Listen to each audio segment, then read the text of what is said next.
오늘 설교의 제목은 아까 봉독해드린 로마서 15장 16절에서 나왔습니다.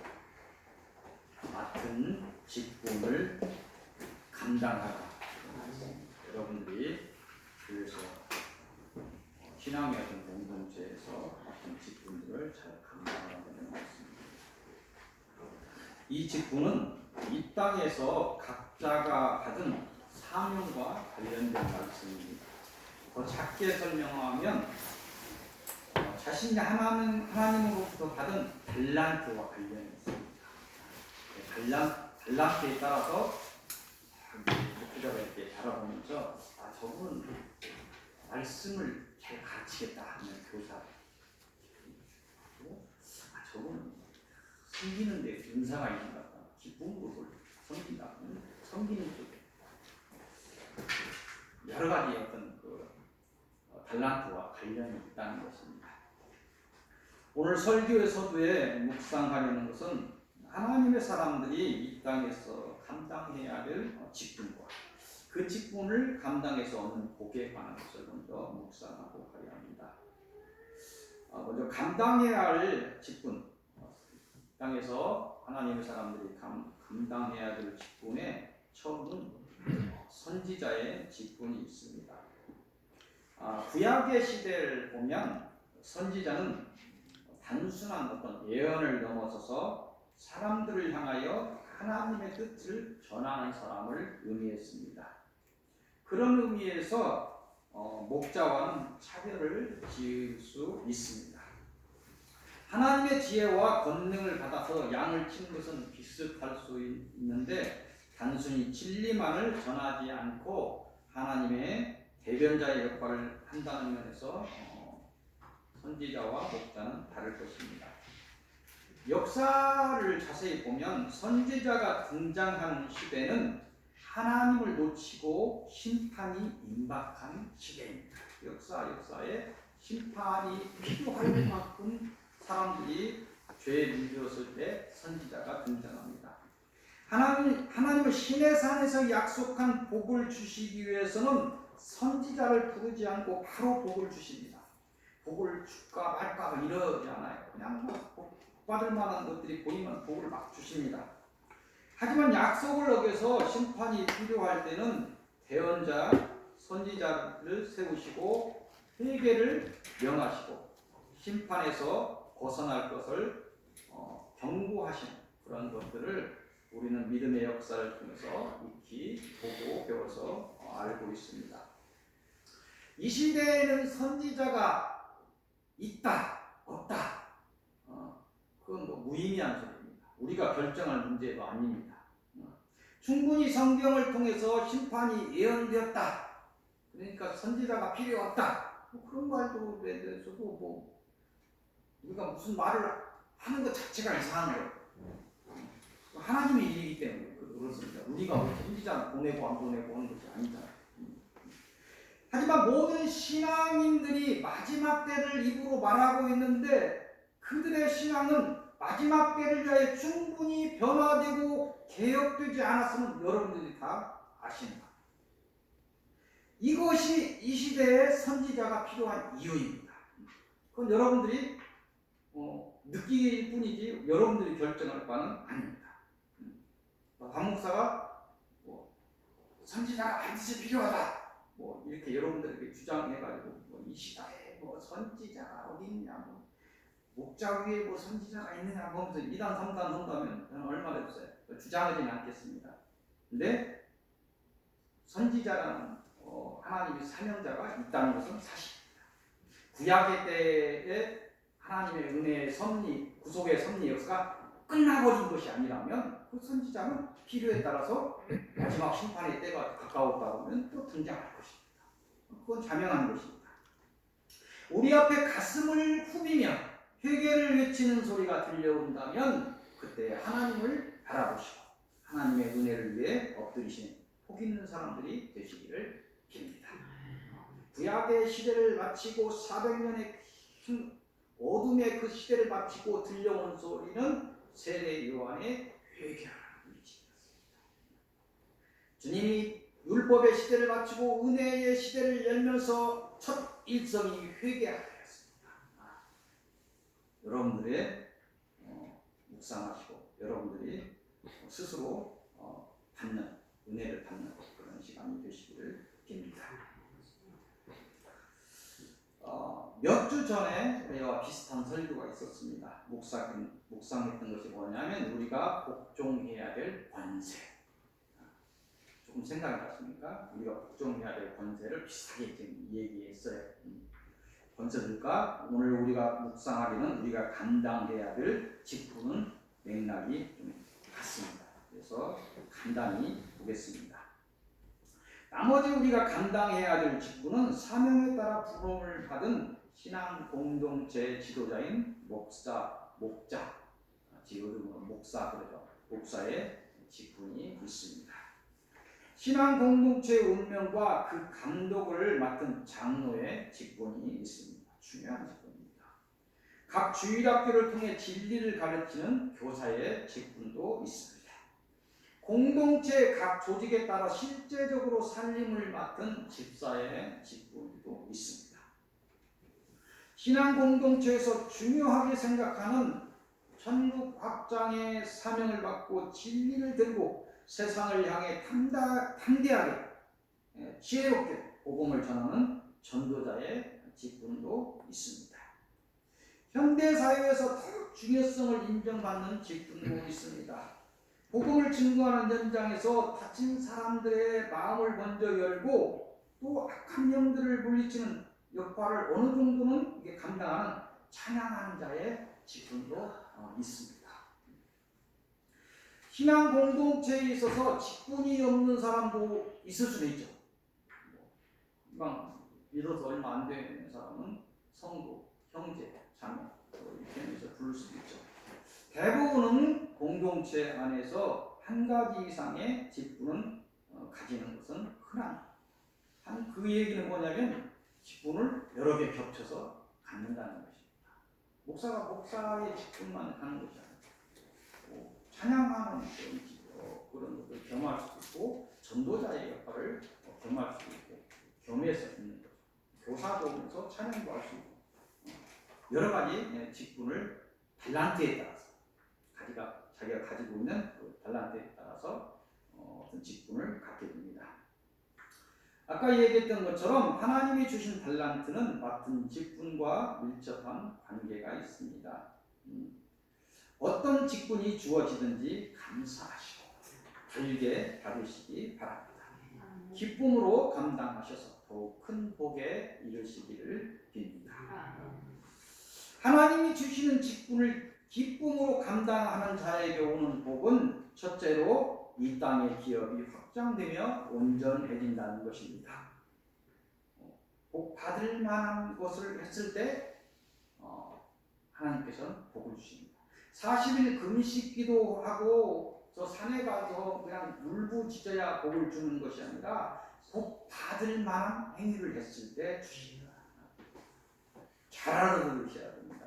잘못 가르치면 엉뚱하게 막 자기의 신분도 잘 모르고 막 하나님의 보좌를 흔들고 막 밥도 안 먹고 막 떼쓰는 어린아이처럼 하나님 앞에서 막 징글니까 40일 됐잖아요. 막 기운도 하나도 없어요. 곧 죽을 것 같아. 들어와 주세요. 막 이걸 떼쓰고 기도 아니에요. 그건 하나님 기뻐하는 행위 아닙니다. 삶에서 하나님의 의를 드러내는 것입니다. 하나님 사랑하라. 원수까지 사랑하라. 원수까지 사랑하는 거예요. 감사하라 했으면 고난이 와도 감사합니다. 그게 이쁜지도 여러분들이 자식 바라고 똑같은 것입니다. 직분을 기쁨으로 감당하는 자에게는 이 땅의 기업이 확장되고 온전해집니다. 우리가 따로 이 땅의 복을 구하지 않아도 우리가 사명을 따라 직분을 감당할 때 이 땅에서 기업을 이루고 또한 영과 육의 강건함 속에서 장수에 이르게 되는 것입니다. 이 땅에서 직분을 훌륭하게 감당한 자는 둘째로 하나님 나라에 이르러서 이 땅을 넘어서 하나님 나라에서도 이 땅에서보다 더 큰 기업을 받게 될 것입니다. 저는 잘 모릅니다. 성경에 의하면 그렇습니다. 더 큰 기업을 받게 된다 이야기합니다. 그 기업은 썩을 기업이 아니고 영원한 기업이라 성경은 증언하고 있습니다.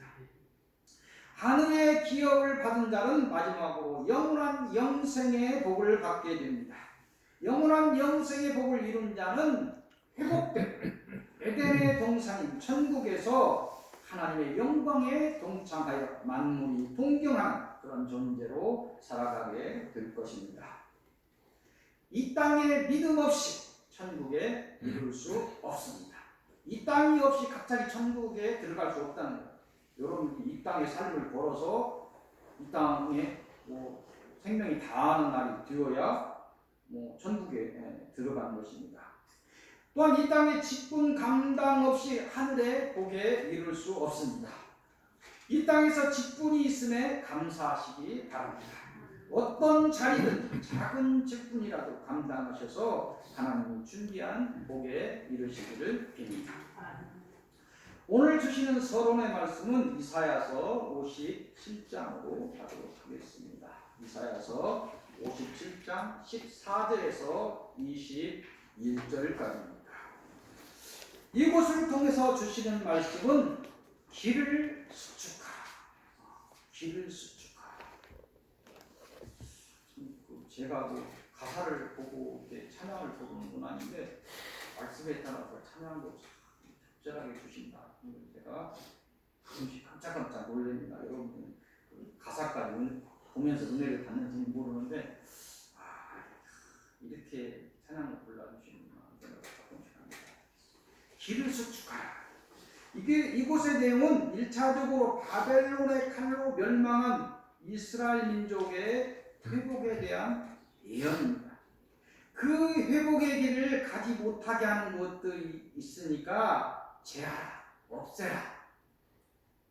그 길에 너희들이 그 회복되어서 이스라엘로 돌아갈 텐데 그것을 막게 하는 요인들이 있으면 없애라.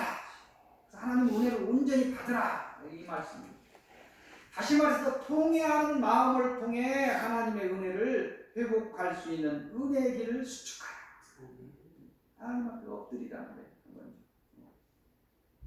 이사야서 57장 14절에서 15절까지를 같이 한번 봉독해 보겠습니다. 이사야서 57장 14절에서 15절입니다.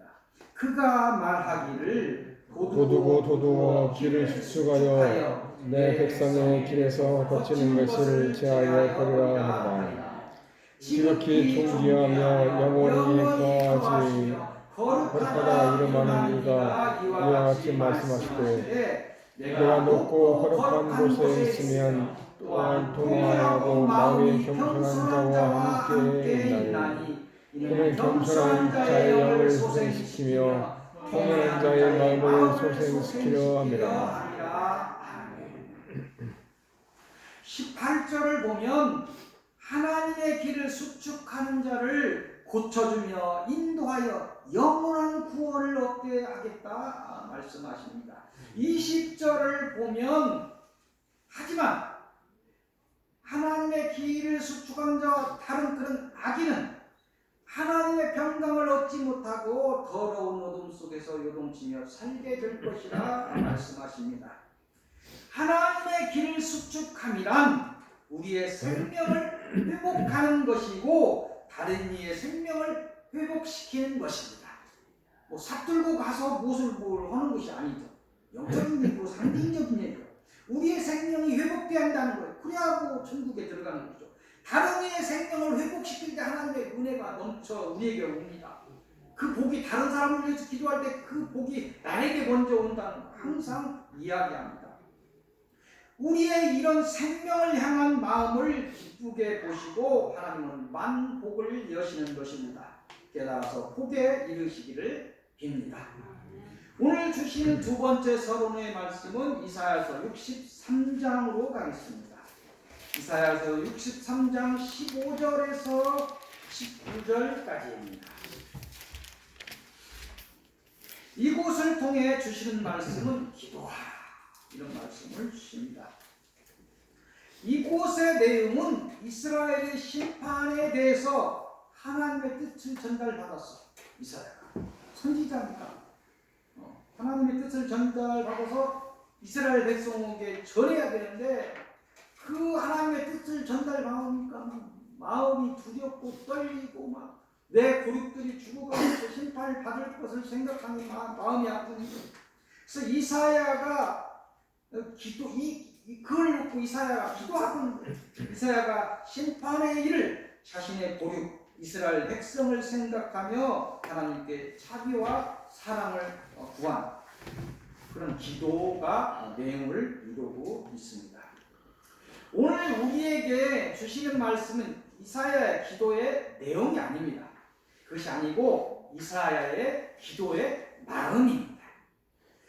이사야의 기도의 마음을 기억하라. 오늘 우리에게 그런 말씀을 주십니다. 이 마지막 시대에 하나님의 심판에 대한 긍휼과 자비를 구하는 기도를 쉬지 말라는 것입니다. 이런 기도는 하라고 하십니다. 먹고 마시고 입는 건 기도하지 마라. 내가 주겠다. 하늘을 나는 새를 봐라. 세상에 피어있는 백합과를 봐라. 그들이 기도해서 내가 갖고 있느냐. 너희는 그런 기도하는 거 아니다. 이런 기도를 쉬지 말라고. 이런 기도를. 하나님의 심판에 대해 긍휼과 자비를 구하는 기도. 그런 거 쉬지 말고 기도하라 하십니다. 이 심판과 그에 따른 은혜를 구하는 기도는 목자만이 하는 기도가 아닐 것입니다. 하나님의 자녀는 누구를 막론하고 마지막을 향해 달리는 시대를 놓고 기도해야 할 것입니다. 자신과 자신의 고륙을 위해 쉬지 않고 기도해야 할 것입니다. 더 나아가서 죽어가는 모든 영혼을 위해서 하나님의 은혜를 구하는 기도를 해야 할 것입니다. 그것이 하나님의 뜻이고 오늘 주시는 명령입니다.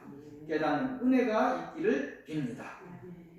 오늘 주시는 본론의 첫 말씀은 이사야서 63장 7절, 다시 앞쪽으로 갑니다. 7절에서부터 14절까지 같은 장이에요. 뒤쪽을 보고 지금 앞쪽으로 가고 있습니다. 7절에서 14절까지입니다. 이곳을 통해 주시는 말씀은 은총이 있으리라.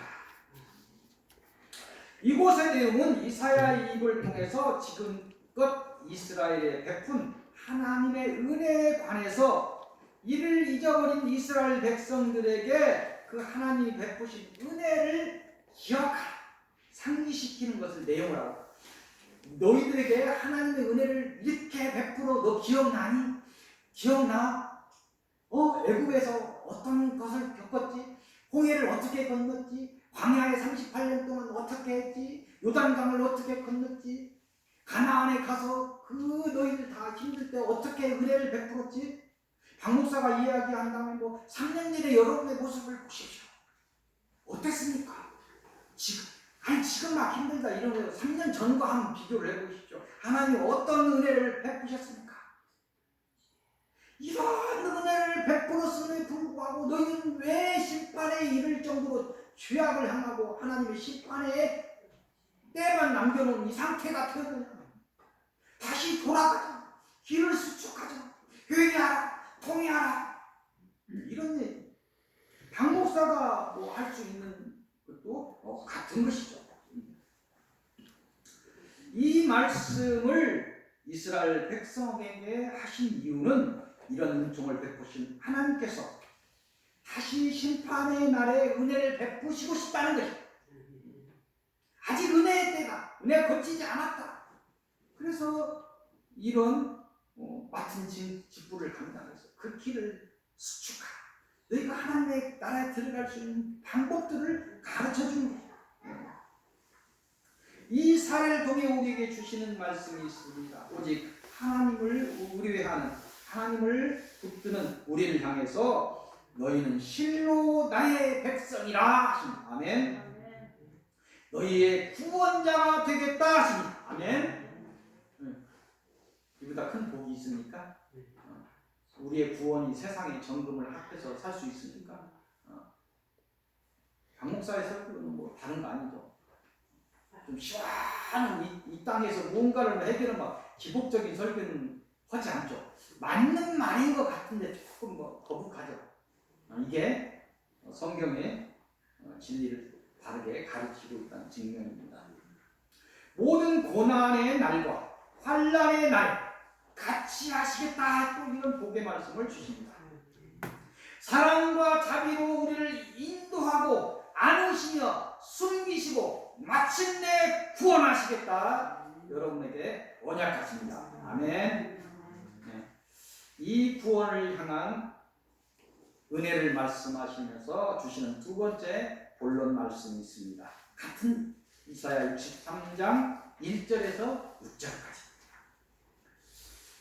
이곳을 통해서 주시는 말씀은 구속의 때가 오리라, 때가 가까웠다 말씀하십니다. 이곳의 내용은 이스라엘 민족을 힘들게 하던 에돔의 심판과 그에 따른 이스라엘의 구원에 관한 것입니다. 특별히 내용이 우리가 할 내용은 없어요. 이 사례를 주시면서 주시는 주님의 말씀만 받으면 됩니다. 이 사례를 통해 말씀하시는 것은 하나님의 백성을 힘들게 하는 사단의 심판에 관한 것입니다. 하나님의 백성을 힘들게 하는, 그 시대에 힘들게 하던 그 에돔 백성이 심판받을 것이라는 그 사례를 가지고 오늘 이야기하는 것은 여러분들을, 서익회 성도들, 여러분들을 힘들게 하고 있는 사단의 심판에 대해서 말씀하시는 것입니다. 4절을 보면 심판의 때가 이미 하나님의 마음에 있다 하십니다. 결정이 됐다, 그 말씀입니다. 다시 말해서 심판의 날이 정하여졌다, 이 말씀입니다. 그날에 하나님의 백성을 구원하리라 말씀하십니다. 하나님이 정하신 구속의 날을 고대하시기를 바랍니다.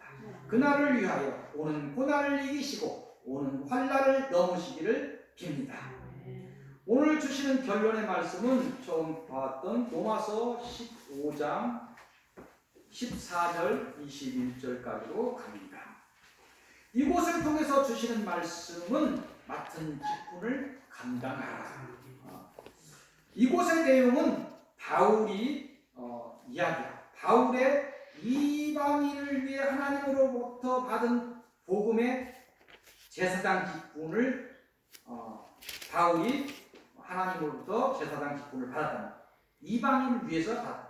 그 사명의 감당을 위해서 힘써 일했음을 증거하고 있는, 이렇게 힘써서 일했다, 이런 것들이 내용입니다. 바울의 이방을 향한 사도의 직분을 감당하였으므로 오늘날 우리들은 진리를 알게 되었고 하나님의 자녀라는 신분을 갖게 되었음을 잊지 않기를 빕니다. 하나님이 세우시는 신앙의 공동체는 하나님이 세우신 하나님의 사람들을 통해서 이 땅의 천국 확장을 이루는 것입니다. 이 땅의 천국 확장을 이루기 위해서 이 신앙 공동체를 세우시면 이 천국 확장을 위해 각 사람을 달란트를 따라서 직분을 주고 사명을 준다는 것입니다. 이 신앙의 공동체에서 각자가 맡은 직분은 참으로 중요합니다. 어느 것 하나 중요하지 않은 것이 없습니다.